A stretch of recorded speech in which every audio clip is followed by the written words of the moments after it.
Hello learners, आज हम इस वीडियो में पढ़ेंगे inflation, its meaning, types, theories of inflation, that is demand pull inflation and cost push inflation. And this is most important topic of macro economics. Macro economics का एक important topic है कि inflation क्या है या मुद्रास्फीति क्या है। तो सबसे पहले हम देखते हैं it's meaning of inflation. Generally हम देखते हैं कि अर्थव्यवस्था में या किसी भी इकॉनमी में प्राइसेस बढ़ते रहते हैं और कई बार हम लोगों को भी कहते हुए सुनते हैं कि कितनी महंगाई हो गई है। तो इन्फ्लेशन क्या है? मुद्रास्फीति, कि जब प्राइसेस लगातार बढ़ना शुरू हो जाते हैं, बढ़ते रहते हैं, तो उसे हम इन्फ्लेशन, मुद्रास्फीति कहते हैं। या महंगाई, इन जनरल लैंग्वेज में हम उसे महंगाई बोल सकते हैं।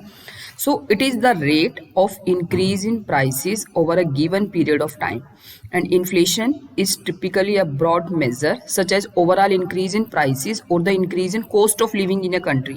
अगर जो हमारी cost of living भी बढ़ती है, जो रहने की हमारी ज़रूरतें हैं या जिस तरह से हम रहते हैं, कॉस्ट ऑफ लिविंग अगर उसमें भी इंक्रीज होता है, बढ़ रही हैं, प्राइसेस बढ़ रही हैं, दैट इट मीन्स वहाँ पर महंगाई हो रही है या मुद्रास्फीति की रेट बढ़ रही है। तो inflation means persistent rise in general price level and it also results in decline of the purchasing power. जो हमारी क्रय करने की शक्ति है, खरीदने की शक्ति है, वो कम होती है। इसका मतलब जो चीज़ें हम पहले कुछ एक लिमिटेड अमाउंट में खरीद सकते थे, लेकिन कीमतें बढ़ने के बाद अब हम वो नहीं खरीद सकते, तो जो हमारी परचेजिंग पावर है, खरीदने की शक्ति है मार्केट में, वो कम हो जाती है। डिफरेंट इकोनॉमिस्ट ने अलग अलग डिफाइन किया है। By inflation we mean a time of generally rising prices. Inflation का मतलब है कि जब प्राइसेस लगातार बढ़ रही हैं। And inflation is simply a persistent and appreciable rise in general price level. Shapiro कहते हैं कि इन्फ्लेशन क्या है कि परसिस्टेंट का मतलब लगातार, अप्रिशिएबल जब जनरल प्राइस लेवल। यहाँ पर हम जनरल प्राइस लेवल क्यों लेते हैं कि किसी एक वस्तु की कीमत ना होकर बल्कि सामान्य कीमत स्तर, जिसमें सभी वस्तुओं की कीमतें शामिल होती हैं। So it is the process of persistent increase in the price level, कि जब कीमतों में लगातार इंक्रीज हो रहा है, लगातार प्राइसेस बढ़ते हैं, तो हम इन्फ्लेशन कहते हैं, मुद्रास्फीति। Next, different types of inflation. Types of inflation को हम डिफरेंट टाइप से क्लासीफाई कर सकते हैं। First of all we will do on the basis of degree of government control. सरकारी नियंत्रण के आधार पर जो इन्फ्लेशन है, तो उसमें हम दो तरह से, open inflation and सुप्रेस्ड inflation. Open inflation का मतलब खुली मुद्रास्फीति। तो खुली मुद्रास्फीति क्या होती है? जिसमें no steps are taken to control rising prices. सरकार के द्वारा किसी भी तरह से कोई भी स्टेप्स नहीं लिए जाते और जितने प्राइसेस बढ़ रही हैं वो बढ़ते रहते हैं। तो जब सरकार किसी भी तरह का कोई स्टेप नहीं लेती प्राइसेस को कंट्रोल करने के लिए, रोकने के लिए, then it is called open inflation. Suppressed inflation, दबी हुई मुद्रास्फीति, when rising prices are controlled by administrative measures by the government. जब सरकार कंट्रोल करती है प्राइसेस को by rationing, by price control, तो इसे हम सुप्रेस्ड इन्फ्लेशन बोलते हैं। तो सरकार, जो भी करंट सरकार होती हैं, वो क्या करती है, प्राइसेस को कंट्रोल करने के लिए कुछ स्टेप्स उठाती है ताकि फ्यूचर में प्राइसेस और ना बढ़े। तो ये है सुप्रेस्ड इन्फ्लेशन। नेक्स्ट है on the basis of time. Time के बेस पर कौन कौन से तरह के इन्फ्लेशन होते हैं? सबसे पहले वॉर टाइम इन्फ्लेशन, युद्ध के समय जो इन्फ्लेशन होता है। In order to meet war expenses, कई बार जो युद्ध में खर्चे हो रहे हैं तो गवर्नमेंट सप्लाई, मनी की सप्लाई बढ़ा देती है, और बहुत सारा जो प्रोडक्शन है वो किसके लिए होता है कि जो युद्ध के लिए हमें सामग्री चाहिए, सामान चाहिए, उसमें प्रोडक्शन तो हमारा बढ़ता है, लेकिन उन गुड्स एंड सर्विसेज का प्रोडक्शन नहीं बढ़ता जो लोग कंज्यूम करते हैं। तो उसके समय पे जो कीमतों में वृद्धि होती है, तो उसे हम वार टाइम इन्फ्लेशन कहते हैं। Next, post war inflation. युद्ध खत्म हो गया, उसके बाद जो भी हमारे जितना भी नुकसान हुआ है उसको रिपेयर करने में, रिकंस्ट्रक्शन करने में, जो भी प्रॉपर्टी डैमेज हुई है, तो उसके लिए जो हमारा खर्चा होता है, तो उसे हम पोस्ट वार इन्फ्लेशन कहते हैं। और सरकार क्या करती है, कई बार कुछ टैक्सेस लगा देती है उस इन्फ्लेशन के खर्च, उस पोस्ट वार जो हमारा खर्चा होता है उसको पूरा करने के लिए, तो वो उसके कारण जो कीमतें बढ़ती हैं, that is known as post war inflation. Next is peace time inflation.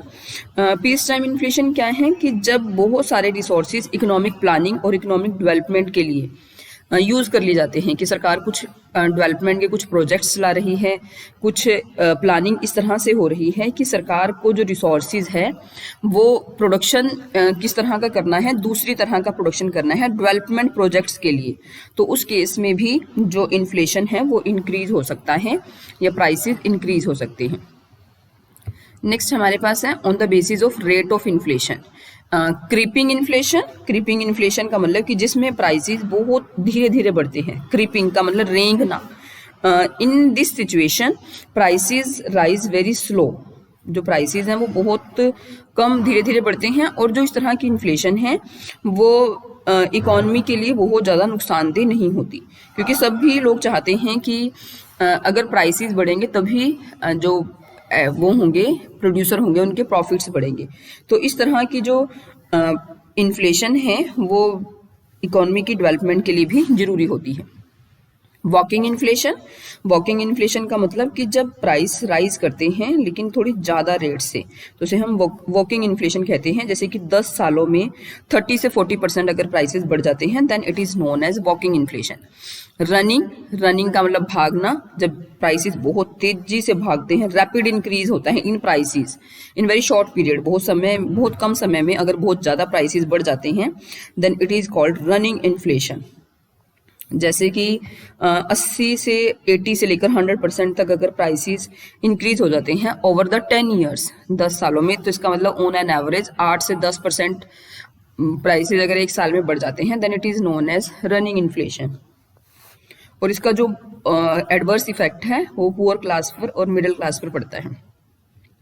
Next है हाइपर इन्फ्लेशन। हाइपर इन्फ्लेशन एक अलग तरह की सिचुएशन है जिसमें प्राइसेस बहुत ज़्यादा इंक्रीज होते हैं अनएक्सपेक्टेड रेट से, जो हमने सोचा भी नहीं होता। लेकिन जो इस तरह की सिचुएशन है वो बहुत ही कम आती हैं। कहते कि सारी जो इकॉनमी है, सारी अर्थव्यवस्था है, उसको प्रभावित करती है हाइपर इन्फ्लेशन। तो जनरली ऐसा नहीं होता, लेकिन फिर भी कई बार किसी अर्थव्यवस्था में, जैसे 1932 में जर्मनी में हुआ था कि जो प्राइसेस है वो बहुत ही ज़्यादा इंक्रीज हो गए थे। अभी अगर हम देखें रिसेंटली श्रीलंका में भी ऐसा हुआ है कि जो प्राइसेस हैं वो काफ़ी फोल्ड, वेरी हाइपर इन्फ्लेशन का वो सिचुएशन था कि जिसमें प्राइसेस जो हमारी नेसेसिटी गुड्स होती हैं उनके भी प्राइसेस बहुत ज़्यादा ऊंचे चले जाते हैं, तो वो हाइपर इन्फ्लेशन होता है। और ऐसा एकदम से ही नहीं होता, इकॉनमी में बहुत समय से कुछ ऐसी प्रॉब्लम्स चल रही होती हैं जिसके कारण से एकदम से प्राइसेस बढ़ना शुरू हो जाते हैं, hyper inflation. Next on the basis of scope, क्षेत्र के आधार पर, तो इसमें हम करते हैं सेक्टोरल इन्फ्लेशन। सेक्टोरल इन्फ्लेशन का मतलब कि किसी एक पर्टिकुलर सेक्टर को, कंट्री के अगर अफेक्ट करती है इन्फ्लेशन, या सिर्फ एक या दो गुड्स के लिए जब इन्फ्लेशन होती है। जैसे कई बार हम कहते हैं पेट्रोल की कीमतें बढ़ गई, पेट्रोल के प्राइसेस बढ़ने से ही बाकी सभी चीज़ों में चेंज होना शुरू हो जाता है, तो उसे हम बोलते हैं सेक्टोरल इन्फ्लेशन। कॉम्प्रिहेंसिव का मतलब जब पूरे देश में या पूरे देश में होती है, या सभी सेक्टर्स में प्राइसेस बढ़ना शुरू हो जाते हैं, सभी वस्तुओं की कीमतें बढ़ना शुरू हो जाती हैं, then it is comprehensive inflation. Next हमारे पास है on the basis of process of rise in prices, अगर कीमतों में वृद्धि हो। वेज इंड्यूस्ड इन्फ्लेशन, कि वेजेस बढ़ जाएं, वेजेस जो मजदूर हैं वो अपनी किसी तरह से यूनियन बना ले, प्राइसेस बढ़ाना, बार्गेनिंग करते हैं, प्राइसेस बढ़ाने की डिमांड करते हैं, हड़ताल कर लेते हैं, तो जिसके कारण कॉस्ट ऑफ प्रोडक्शन भी हमारी इंक्रीज होती है। प्रॉफिट इंड्यूस्ड और मार्कअप इन्फ्लेशन, कई बार किसी कंट्री में या जो प्रोड्यूसर्स होते हैं वो क्या करते हैं, एंटरप्रेन्योर होते हैं, कि वो अपने प्राइस, जो एक मार्कअप प्राइस होता है उसको अगर वो बढ़ा लेते हैं, कि फॉर एग्जांपल पहले वो 10% प्रॉफिट्स ले रहे थे, अगर वो प्रॉफिट या उनका जो मार्कअप होता है उसको वो 20% कर लेते हैं, कि अपना वो जो प्रॉफिट्स है वो इंक्रीज करते हैं, देन उससे भी हमारी जो कॉस्ट है वो इंक्रीज हो जाएगी। डेफिसिट इंड्यूस्ड इन्फ्लेशन, इसका मतलब क्या है कि जब डेफिसिट फाइनेंसिंग की जाती है सरकार के द्वारा, तो उसके कारण मनी सप्लाई बढ़ जाती है, और मनी सप्लाई बढ़ने के कारण गुड्स एंड सर्विसेज की जो सप्लाई, लोगों के पास मनी सप्लाई बढ़ने से पैसे आएंगे और फिर वो ज़्यादा डिमांड करते हैं और उससे प्राइसेस बढ़ने की सिचुएशन आ जाती है। नेक्स्ट है स्टैगफ्लेशन। स्टैगफ्लेशन एक अलग ही तरह का केस है। इसमें क्या होता है कि एक तरफ तो प्रोडक्शन कम हो रहा होता है, अनएम्प्लॉयमेंट भी कम होती है, एग्रीगेट डिमांड भी कम होती है, लेकिन प्राइसेस लगातार बढ़ते रहते हैं। स्टैगफ्लेशन एक ऐसी सिचुएशन होती है कि जिसमें सब कुछ तो इकोनॉमी में डाउन है, डाउन चल रहा है, लेकिन प्राइसेस बढ़ रहे होते हैं। किसी भी तरह से सरकार एक की तरह से प्राइसेस को कंट्रोल नहीं कर पा रही है कि प्राइसेस राइज करते हैं लेकिन प्रोडक्शन नहीं बढ़ता, एम्प्लॉयमेंट नहीं बढ़ती, तो वो स्टेज हमारी होती है स्टैगफ्लेशन की।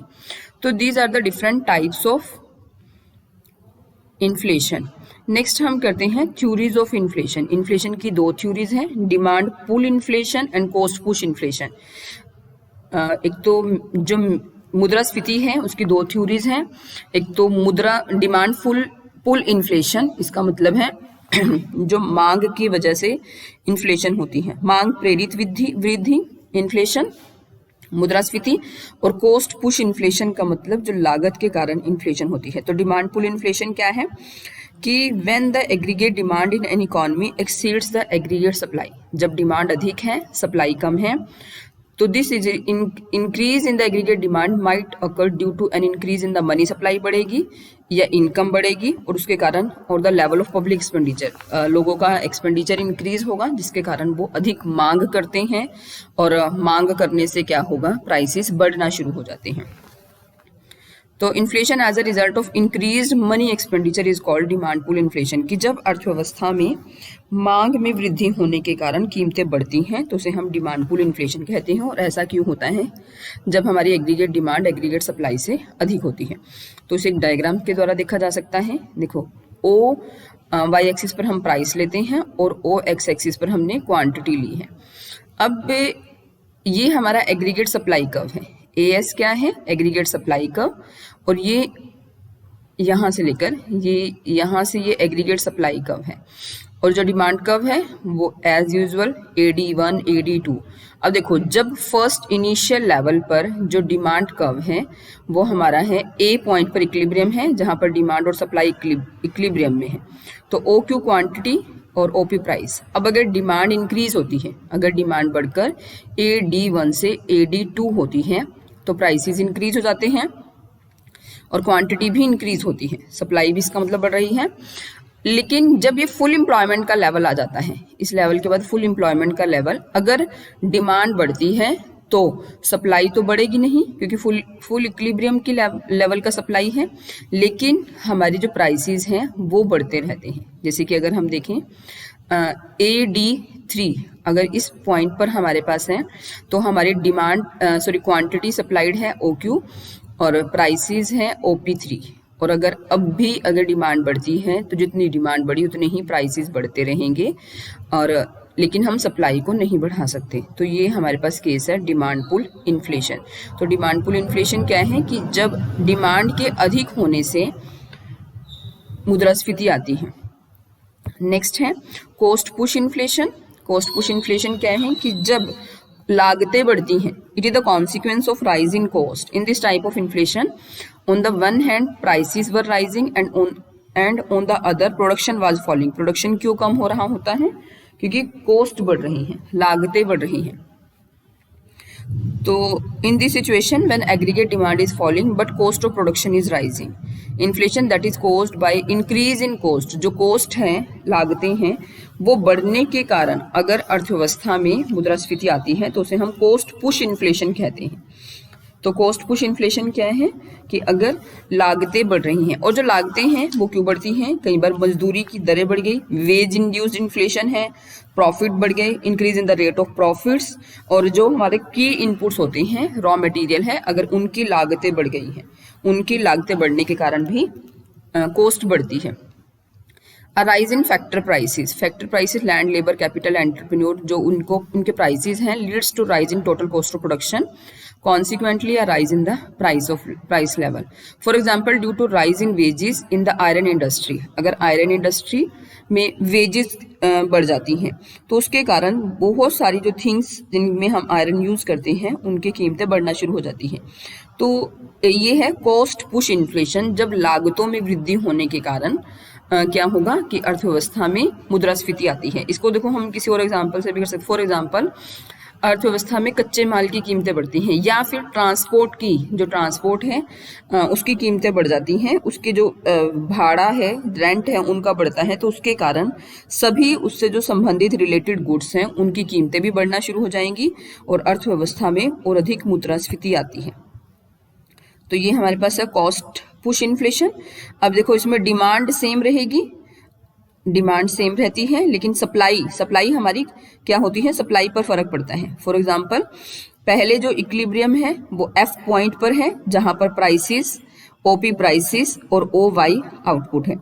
अब अगर कॉस्ट बढ़ती है तो उसके कारण प्रोडक्शन कम होगा, सप्लाई कम हो जाएगी। तो नया जो सप्लाई कर्व है वो जी से है, जी से शुरू होकर यहाँ पर आता है।